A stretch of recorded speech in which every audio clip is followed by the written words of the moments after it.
नमस्कार दोस्तों, कैसे हैं आप। थंबनेल तो आपने देख ही लिया होगा। एक बहुत ही हरामखोर, एक बहानाखोर की आदत जो हमें कभी अपनी लाइफ में वास्तव में सफल नहीं होने देती, उसका जिक्र आज इस वीडियो में आपके साथ कर रहा हूं। दोस्तों, दुनिया की best selling book the magic of thinking big की बुक समरी का एक बहुत ही महत्वपूर्ण, बहुत ही इंपॉर्टेंट पॉइंट प्रोक्रेस्टिनेट, बहाना साइटिस आपके साथ शेयर कर रहा हूं।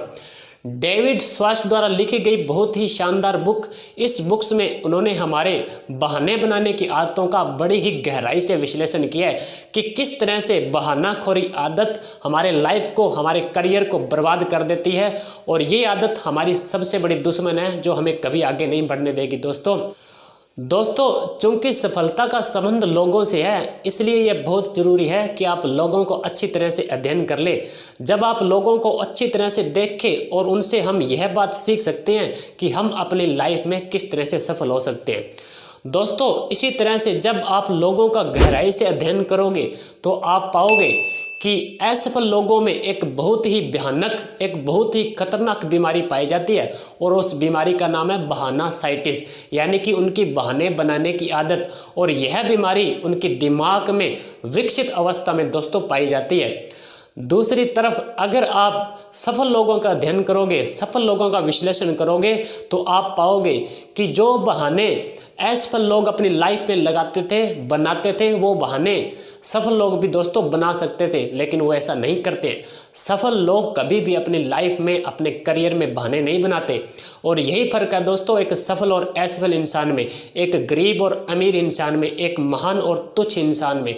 दोस्तों, सफल लोग कभी बहाना नहीं बनाएगा, सफल लोग कभी बहाने बनाते ही नहीं है। हेनरी फोर्ड अपनी अशिक्षा का बहाना बना सकते थे, लेकिन नहीं बनाया। अब्राहम लिंकन अपनी बार बार होती हार का बहाना बना सकते थे, लेकिन नहीं बनाया, और वो अमेरिका के राष्ट्रपति बने। दोस्तों, इसी तरह से डॉक्टर एपीजे अब्दुल कलाम बेहद गरीब परिवार में बचपन गुजरा, बहाना बना सकते थे, लेकिन उन्होंने कभी बहाना नहीं बनाया और देश के राष्ट्रपति बने।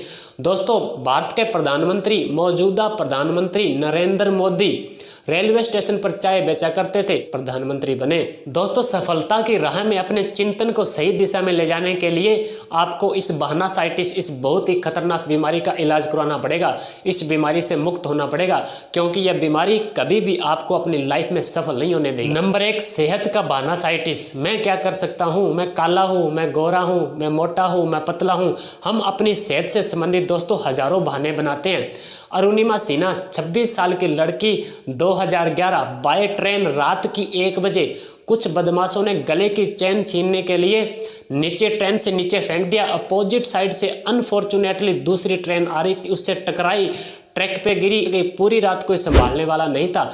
नेक्स्ट डे कुछ पास के गांव वाले ही हॉस्पिटल लेके गए, वहां पर एक पैर काटना पड़ा, स्पाइन की हड्डियों में फ्रैक्चर हुआ, और दोस्तों मात्र 2 साल बाद यानी कि 2013 के अंदर उसने माउंट एवरेस्ट को फतेह कर लिया। और आप बोल रहे हो कि मैं कुछ नहीं कर सकती लाइफ में, आप बोल रहे हो मैं कुछ नहीं कर सकता लाइफ में, मैं सफल नहीं हो सकता। दोस्तों, कभी भी सेहत को अपने करियर में, अपनी लाइफ में, अपनी सफलता में आड़े नहीं आने देना है। नंबर 2, उम्र का बहाना साइटिस। मैं क्या कर सकता हूँ, मैं तो अभी 15 साल का हूँ, मैं 50 साल का हो गया हूँ, अब अपनी लाइफ में क्या कर सकता हूँ। दोस्तों, ये उम्र का बहाना बनाना छोड़ो, अपनी वर्तमान उम्र के बारे में सकारात्मक सोचें। कभी भी यह ना सोचे कि मैं बूढ़ा हूँ, हमेशा यह सोचे मैं युवा हूँ। नए लक्ष्यों को हासिल करने की कोशिश करें। दोस्तों, अगर ऐसा करोगे तो आप में एक नया उत्साह आएगा और आप ज़्यादा युवा दिखोगे। दोस्तों, हिसाब लगाएं कि अभी आपके पास कितना रचनात्मक समय बचा है। एक 30 साल के युवक के पास अभी भी 80% रचनात्मक समय बाकी है। एक 50 साल के युवक के पास अभी भी 40% रचनात्मक समय शेष है। दोस्तों, शायद सर्वश्रेष्ठ समय तो अभी आना बाकी है। ज़्यादातर लोग अपनी लाइफ के बारे में, अपने जीवन के बारे में, अपनी ज़िंदगी के बारे में सोचते हैं। दरअसल दोस्तों, ज़िंदगी उससे ज़्यादा लंबी होती है। तो दोस्तों, उम्र का बहाना बनाना छोड़ो, अभी आज अभी अपने काम में लग जाओ। नंबर 3, किस्मत का बहाना साइटिस। ये सफलता, ये कामयाबी, ये महानता, ये तो किस्मत वालों का खेल है। दोस्तों, कारण और परिणाम के नियम को स्वीकार करें। जब आपको लगे कि कोई इंसान खुशकिस्मत है, तो जरा गौर से देखना, जो पहली नज़र में आपको उसकी खुशकिस्मती, उसकी अच्छी किस्मत दिखाई दे रही थी, दरअसल वह उसके नज़रिए, उसकी योजना, उसकी तैयारी का परिणाम है। दोस्तों, अपनी मानसिक ऊर्जा को ऐसे सपने देखने में जाया ना करें जिनको बिना मेहनत से हासिल किए जा सकते हो। दोस्तों हम किस्मत के सारे सफल नहीं होते।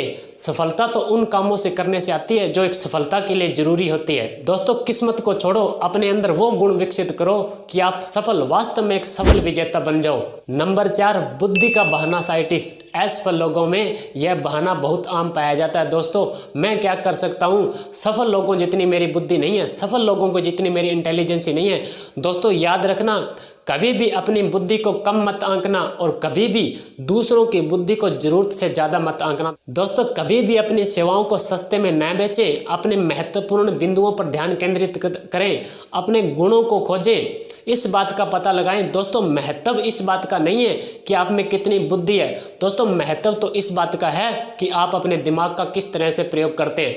अपने IQ का कभी रोना मत रोएं, बल्कि अपनी मानसिकता को सकारात्मक करें। अपने आप को बार बार याद दिलाएं कि मेरी बुद्धि से ज़्यादा महत्वपूर्ण, मेरे दिमाग से ज़्यादा महत्वपूर्ण मेरा नज़रिया है। दोस्तों असफलता की बीमारी से पीड़ित व्यक्ति जब किसी बहाने को चुन लेता है और फिर वह उस बहाने को कसकर जकड़ लेता है, फिर वह इस बहाने के सारे लोगों को और खुद को यह समझाता है कि मैं अपनी लाइफ में, मैं अपनी ज़िंदगी में आगे क्यों नहीं बढ़ पा रहा हूँ। और दोस्तों फिर यह बहाना धीरे धीरे उसके अवचेतन मन की गहराई तक चला जाता है और जितनी बार वह उस बहाने को दोहराता है, उसको सच होने लग जाता है कि वह बहाना असल में, यह बहाना ही मेरी असफलता का मुख्य कारण है। दोस्तों कभी भी अपने इन झूठे बहानों के कारण अपनी लाइफ में असफलता को मत चुनना। दोस्तों अगर दुनिया में आपको सफल होना है तो इन बहानों का त्याग करना पड़ेगा। दोस्तों आज ही डिसाइड करो कि कौन सा वो बहाना है जिसके कारण मैं अपनी लाइफ में आगे नहीं बढ़ रहा हूँ और जल्दी से जल्दी उस बहाने को ख़त्म करने की कोशिश करो। तो दोस्तों अंत में यही कहना चाहता हूँ कि इस हरामखोर बहानेबाजी को, इस बीमारी को, इस बहाना साइटिस की बीमारी को छोड़ो और ज़िंदगी में नई बुलंदियों को छुओ। अगर ये वीडियो अच्छा लगे तो इस चैनल को सब्सक्राइब करें ताकि आने वाले वीडियो आपको सबसे पहले मिलते रहें।